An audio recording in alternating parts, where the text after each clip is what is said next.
전도서 1장 1절로 11절 말씀 교도하신 가운데 살아계신 하나님의 음성을 들으시는 이 시간 되시길 바랍니다.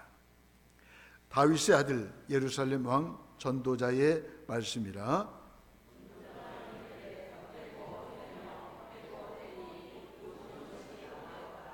해 아래에서 수고하는 모든 수고가 사람에게 무엇이 유익한가?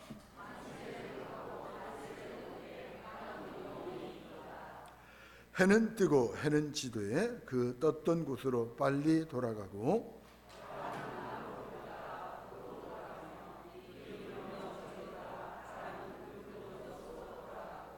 모든 강물은 다 바다로 흐르되 바다를 채우지 못하며 강물은 어느 곳으로 흐르든지 그리로 인하여 흐르느니라.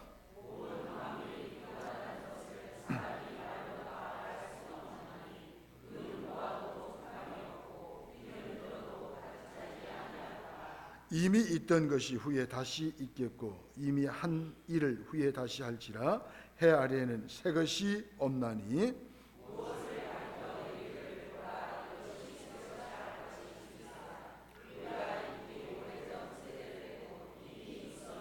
함께 보겠습니다. 이전 세대들이 기억됨이 없으니 장래 세대도 그 후 세대들과 함께 기억됨이 없으리라. 아멘. 늘 새롭습니다. 이런 점을 가지고 함께 은혜를 나누면서 기도 제목을 삼기로 합니다.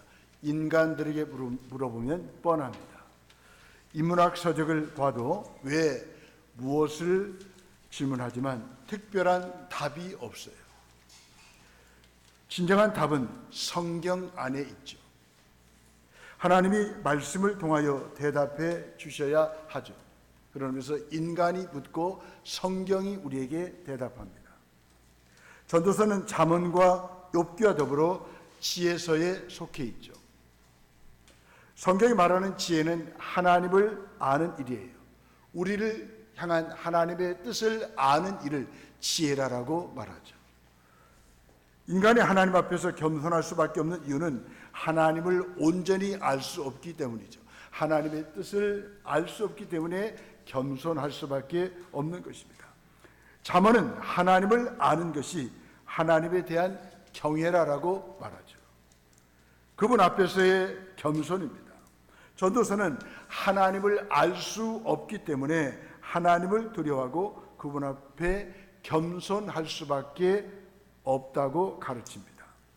하나님의 크심을 알고 자신의 작음을 아는 것이 바로 성숙한 믿음의 출발점이죠.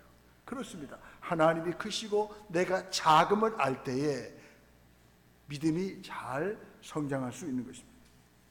솔로몬은 3권의 성경을 기록했습니다. 젊을 때 아가서를 기록했습니다. 아가서에는 젊은이의 열정과 예민한 감수성과 풍부한 사랑의 언어가 잘 녹아 있습니다. 그러면서 저와 여러분들이 젊은 연인들을 사랑하듯이 우리 하나님을 뜨겁게 사랑해야 되지 않겠습니까?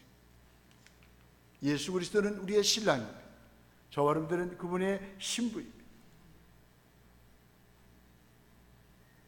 우리 주님을 변함없이 열정적으로 사랑해야 하는 것입니다. 두 번째로 중년기에 쓴 책이 있습니다. 바로 잠언이죠. 그는 인생의 절정기를 맞아요 잠언을 기록했어요. 솔로몬이 노년기에 쓴 책이 바로 오늘 본문 말씀 전도서입니다. 후대의 사람들에게 하나님을 떠난 삶이 전혀 의미가 없다는 사실을 알려주기 위해서입니다. 하나님이 내 삶에서 떠나면 수고는 허사입니다. 재물은 재앙으로 변합니다. 힘과 권력은 독이 됩니다. 하나님을 떠난 쉼은 우리에게 짐이 됩니다. 전도서는 누구나 인생에서 꼭 한 번은 만나야 할 성경입니다.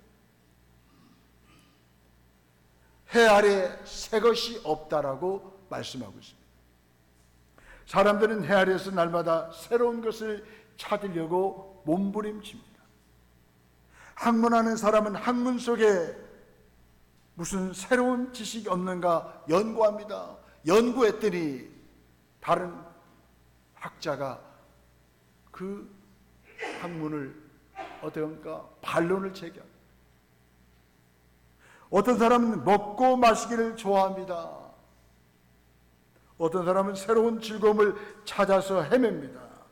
그들에게는 만족감이 없어요. 허무만이 돌아옵니다. 그런 의미에서 전도서는 우리 삶을 참된 행복과 축복으로 인도하는 인생 안내서입니다. 많은 사람들이 인생의 진정한 의미와 가치를 찾아 방황할 때 참된 지혜의 길로 전도서가 이끌어 줍니다. 현대사회는 갈수록 승자 독식과 성공 지상주의에 함몰되어서 치열한 경쟁 사회를 이루고 있습니다. 성공과 욕망의 피라밋은 위로 올라가기 위하여서 고군분투합니다. 그러다 실패하여 절망하고 좌절하죠. 어디에서 참된 행복과 만족을 찾지 못한 채 인생을 허비합니다. 하나님을 등질 때 사회가 병들기 시작하죠. 하나님을 떠날 때 우리 인간들이 병들기 시작합니다. 인문학이 우상이 되고 자유는 방종으로 변합니다. 인권은 오염됩니다. 마약, 폭력의 지배를 받는 세상이 되어버리고 말았습니다. 솔로몬은 이 세상을 살아가면서 남들이 얻지 못한 부와 영광을 다 누려봤습니다. 남들이 맛보지 못한 쾌락도 다 맛보았습니다. 평생을 황제 노릇을 했습니다. 솔로몬은 해볼 것을 다 해본 사람입니다. 저는 아내가 한 사람인데 이 솔로몬은 아내가 1000명이 넘어요. 1000명이 넘어요. 어떻게 그 여자를 다 거느렸는가 모르겠어요. 능력도 대단해요. 누릴 것은 다 드렸던 왕이었습니다. 3년짜리 5년짜리 대통령 아니에요. 절대 권력을 가지고 있던 이 솔로몬 왕이었습니다. 하지만 지내고 보니 그것들은 아무것도 아니었다라고 솔로몬은 고백합니다. 모든 것이 허무했습니다. 하나님이 없는 삶, 하나님을 떠난 삶은 다 공허하고 허탄할 뿐이었습니다. 성경은 이렇게 말씀하고 있습니다. 무언가 성취하고 남기려고 애쓰는 사람들을 향하여 전도자는 인생이 다 헛되고 헛되다라고 선언합니다. 모든 노력과 수고가 무가치하다는 비관이 아니라 입김이나 연기처럼 금세 사라져 간다는 것을 우리에게 강조해 주고 있습니다. 인생은 나 하기에 달린 것만이 아닙니다. 지나친 성취욕구나 깊은 허무에 빠진 이들에게 전도서는 인생이 유한하다는 사실을 다시 한번 강조하고 있습니다.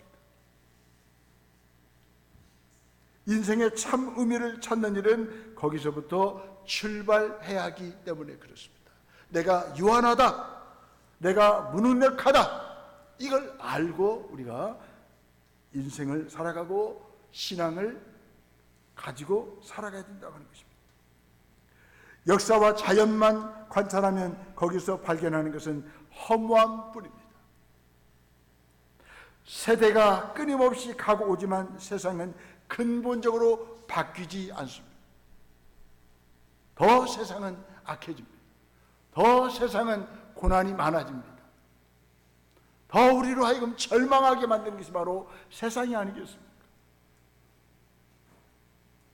허무하게 반복되는 세상만 보면 도무지 의미를 발견하기 어렵습니다. 하루하루 살기가 힘들어요. 그러나 역사를 주관하시고 만물을 보존하시는 하나님을 알면 단조로운 반복에서 세계를 붙드시는 하나님의 성실하심과 우리를 돌보시는 하나님의 섬세하심을 발견할 수 있습니다.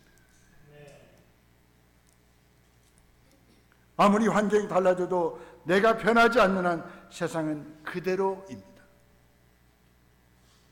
나는 바뀌지 않고 삶의 조건만 바꾸려 하진 않습니까? 내가 바뀌어야 돼요. 바뀌면 세상이 달리 보여요. 해 아래 만족이 없습니다. 해 아래 그 무엇으로도 텅 빈 마음은 채워지지 않습니다. 눈은 아무리 보아도 만족하지 않고 귀는 아무리 들어도 채워지지 않으며 오히려 피곤할 뿐입니다. 성가대 8절을 보십시오. 8절 시작.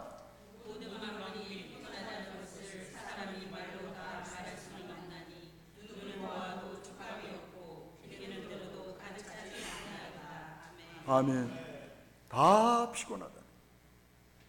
만족을 부르는 인간의 욕망 때문에 피곤한 거예요. 여러분 잘 자신을 돌아보십시오. 내가 왜 피곤한가? 혹시 욕망이 도가 지나쳐서 피곤하지는 않는지 우리 자신을 돌아보십시오. 그러니 우리에게는 교만하지 않을 만큼의 결핍이 필요합니다. 절망하지 않을 만큼의 믿음이 필요합니다. 내가 절제하지 못하는 욕망은 무엇입니까? 해 아래 새 것이 없어요. 많은 사람이 새로운 것을 찾아다니지만 끝없는 권태와 지루함만 있을 뿐이에요. 새롭다고 여기는 것도 이전 일을 잊어버렸기 때문에 새롭게 보이는 것이지 새로운 것이 없다 그 말이에요. 그렇다면 우리가 추구해야 할 것은 무엇입니까? 해 위에 있는 영원한 것입니다. 우리가 추구해야 할 것은 해 아래 새로운 것이 아니에요. 해 위에 영원한 것입니다. 새 것을 가질 때가 아니라 새 것이 될 때 진정한 새로움을 경험할 수 있습니다. 그러니 해 아래 새 것이 없다고 소망을 잃지 않아야 합니다. 성도의 참 주소는 해 아래가 아니라 해 위에 있기 때문입니다. 성경은 말씀합니다. 위의 것을 봐라, 위의 것을 생각하라, 위의 것을 찾으라 우리에게 말씀하고 있습니다. 땅의 것을 찾으라는 말씀하지 않아요. 우리의 삶은 해 아래서의 삶만으로 끝나는 것이 아니라 해 위에 삶이 분명히 있습니다. 우리 인생은 하나님을 추구하며 살아가야 할 존재입니다. 저 하늘에 있는 태양만 바라보지 맙시다. 비록 보이지는 않지만 의의 태양이신 하나님만 바라보고 삽시다. 그럴 때 의미가 있고 가치가 있고 보람이 있고 행복이 있습니다. 나는 왜 사는가? 내 인생의 목적이 무엇인가? 하나님 앞에서 나는 어떠한 존재인가? 이걸 알아야 되는데 알지 못하면 우리 인생이 계속 피곤하다는 것입니다. 바람도 돌아가며 강물도 언젠가는 바다로 흘러갑니다. 하물며 우리 인간이야 어떻겠습니까? 우리가 근원적으로 온 곳이 있다면 그곳으로 다시 가야 되지 않겠습니까? 저와 여러분들은 다시 가야 할 본향이 있다 그 말이에요. 다시 돌아가야 할 하나님 아버지의 품에 있다 그 말이에요. 그 위를 바라볼 때, 그 하나님 바라볼 때 날마다 우리 삶이 지치지 않고 늘 새로운 삶을 살아가는 거죠. 우리가 근원적으로 온 곳이 있다면 가야 할 곳도 있다는 사실을 기억하십시다. 우리 옆을 미사합시다. 집이가 가야 할 곳은 어디예요? 시작. 이 땅이 아니에요. 이것을 모르고 살아가는 사람들의 삶은 모든 것이 피곤합니다. 집이 있어도 피곤하고, 자동차가 있어도 피곤하고, 운동을 해도 피곤하고, 모든 것이 다 피곤하고, 여행을 갔다 와도 피곤하고, 그런데 수양이만 갔다 오면 힘이 나고, 감사합니다. 청년들이 새벽 4시, 3시, 4시까지 잠을 안 자요. 그런데도 오늘 이렇게 나와서 예배하잖아요. 저는 도저히 청년들의 체력을 따라갈 수 없어서 제가 12시쯤 가서 잘 놀아라 하고 자빠져 잤습니다. 여러분, 우리 인생은 늘 피곤합니다. 그러나 위의 것을 바라보고 하나님을 바라보고 나의 돌아갈 본향을 생각하면 늘 이 땅의 삶이 새롭기 때문에 피곤하지 않다는 거예요. 얼마나 피곤한지 아무리 좋은 것을 보아도 족함이 없습니다. 아무리 좋은 이야기를 들어도 귀가 가득 차지 않는다는 것입니다. 하나님이 없는 열정, 기쁨, 욕구는 다 피곤한 거예요. 하지만 하나님이 삶의 목표가 되고 예수 그리스도를 주로 모신 사람들은 허무와 공허가 없어요. 있다 할지라도 다 극복합니다. 삶이 늘 새롭습니다. 저와 여러분들은 날마다 새로운 삶을 살아가는 거예요. 왜? 내 자신이 새로운 피조물이 되었기 때문에 그렇습니다. 새로운 비전을 가졌기 때문에 그렇습니다. 내가 가야 할 본향을 알기 때문에 늘 우리 인생은 새롭다는 거예요. 후회함도 없어요. 언제나 감사가 있을 뿐입니다. 보람과 가치만 있을 뿐입니다. 행복이 있을 뿐입니다.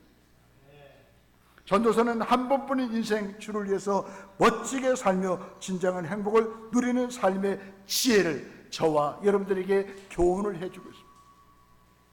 우리의 평생에 가장 복된 일은 하나님을 알고 예수님을 만나는 일이 아니겠습니까? 예수님 만났다면 저와 여러분들은 다 채워진 인생을 살아가는 것입니다. 우리의 평생에 가장 잘한 일은 예수님을 주님으로 믿고 섬기는 일이 아니겠습니까?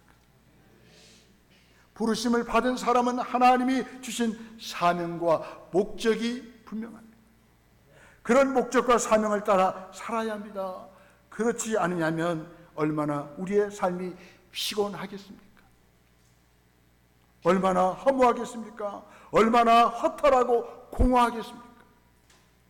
사람들은 해 아래서 날마다 새로운 것을 찾으려고 합니다. 성경은 해 아래서는 새로운 것이 전혀 없다라고 말합니다. 그러나 하나님이 삶의 목표가 되고 예수 그리스도를 주로 모신 사람들은 허무나 공허가 없습니다. 늘 삶이 새롭습니다. 순간순간마다 삶이 신선하고 상큼합니다. 전도서는 결코 절망이나 포기의 말씀이 아닙니다. 한 번뿐인 인생, 주를 위해서 멋지게 살라는 교훈을 주는 말씀입니다. 전도서 12장에 보니까 사람의 본분이 뭔가, 사람이 할 일은 다른 거 아닙니다. 하나님을 경외하고 말씀을 따라가는 것입니다. 그럴 때 우리 인생은 인생다워지는 것입니다. 반복적으로 일어나는 자연현상을 보고 세대가 흘러가고 잊히는 역사를 상고하는 것이 인생입니다. 피곤하게 사는 것이 하나님의 뜻이 아닙니다. 결국 제자리인 인생의 무상함을 보고 하나님께로 마음을 향하고 눈을 들을 때 하나님은 우리 인생을 가치 있게 하시고 우리 인생이 늘 복된 삶을 살아갈 수 있도록 인도해 주실 것입니다. 전도서는 해 아래 세상이 헛되고 영원하지 않다라고 말씀하고 있습니다. 이 세상에서 영원한 것은 딱 세 가지뿐이라고 성경은 말씀하고 있습니다. 그 외에 영원한 것은 아무것도 없다는 거예요. 이 땅에 있는 모든 것은 일시적인 거예요. 변질되는 거예요. 약해지는 거예요. 첫 번째로 예수 그리스도 곧 하나님만이 영원하십니다. 히브리서 12장 13장 8절에 보니까 예수 그리스도는 어제나 오늘이나 영원토록 동일하시니라. 아멘. 영원하신 하나님 앞에 살아갈 때 유한한 우리는 날마다 피곤하지 않도록 힘을 얻고 살아갈 수 있는 것입니다. 두 번째로 하나님의 말씀이 영원합니다. 베드로전서 1장 24절 25절 말씀합니다. 그러므로 모든 육체는 풀과 같고 그 모든 영광은 풀의 꽃과 같으니 풀은 마르고 꽃은 떨어지되 오직 주의 말씀은 세세토록 있도다 하였으니 너에게 전한 복음이 곧 이 말씀이니라. 더 나아가서요, 하나님의 뜻을 행하는 것이 영원합니다. 요한일서 2장 17절에 말씀합니다. 이 세상도 그 정욕도 지나가되 오직 하나님의 뜻을 행하는 자는 영원히 거하느니라. 그렇습니다. 하나님이 영원하시고요, 하나님의 말씀이 영원하시고요, 하나님의 말씀을 따라 살아간 자가 영원할 것이라고 우리에게 말씀해 주고 있습니다. 하나님의 말씀이 존재 방식과 원리입니다. 이 말씀을 따라 사는 사람들이 모여서 공동체를 이루는 것이 바로 교회입니다. 교회는 인생의 허무함을 깨닫게 하는 곳입니다. 말씀을 통해서 내 인생이 허무하다는 사실을, 무미하다는 것을, 연약하다는 것을, 유한하다는 것을 깨닫게 하는 것이 바로 교회가 아니겠습니까? 더 나아가서 해너머에 계시는 하나님이 계시고 그 하나님이 영원하다는 것을 알게 하는 것이 바로 교회입니다. 하나님 없는 인생의 무상함을 깨닫고 하나님을 기억함으로 삶의 의미와 가치를 발견하게 합니다. 하나님 앞에서 새로운 의미를 발견하며 늘 새롭게 살아갑시다. 쾌락이나 술이 인생의 의미를 채워주지 못합니다. 인생의 허무함을 이 어떤 것도 씻어줄 수가 없습니다. 기쁨이 말라버린 인생에 필요한 것은 포도주가 아니에요. 인생의 잔치를 회복하시는 예수 그리스도이십니다. 에덴 동산에서 인간은 눈이 원하는 것을 금하지 않아 불행해졌습니다. 에덴 동산에서 쫓겨남을 당했습니다. 아무리 많은 것을 움켜쥐고 있어도 그 즐거움은 영원하지 않다는 거죠. 소유가 영원한 행복인 것처럼 살아가는 사람을 늘 틈에서 나는 어떻게 살아갑니까? 하나님이 거둬주시는 하늘의 영원한 기쁨을 예수 그리스도 안에서 누리고 있습니까? 살아서 누린 것은 달라도 죽어서 누울 자리는 별반 다르지 않더라고요. 막강한 권력을 가진 사람도 죽으면 우리와 똑같은 관 속으로 들어갑니다. 관이 오동나무 관이냐 그냥 관이냐, 그런 차이. 오동나무 관도 화장대 들어가면 다 사라져버려요. 별반 다를 게 없어요. 죽음이 있는 한 허무함을 극복할 수 없습니다. 하지만 우리의 수고를 낱낱이 기억하시고 우리에게 영생과 부활을 주시는 예수 그리스도께서 계시기에 저와 여러분들의 삶은 늘 새롭습니다. 의미 있고 아름답습니다. 이런 삶을 살아가면 저와 여러분들이 더 아름다워집니다. 더 젊어집니다. 더 강해집니다. 삶의 은혜를 받은 우리, 살아있음에 하나님 앞에 감사하십니다. 오늘을 즐거워하는 것은 이 선물을 주신 하나님을 향한 최고의 예배입니다.